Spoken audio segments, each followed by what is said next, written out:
Hello. Tinakbo po namin siya sa ospital ngayon. Unsa ka na naming?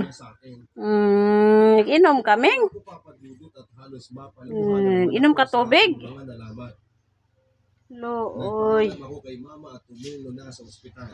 Inom magtubig, iuhaw. Buhay na si Arvin ang maabutang po. Iuhaw man ming. Dok, Inom padali, inom. gawin niyo po ang lahat para makaligtas ang asawa ko. Ang sabi ko sa doktor.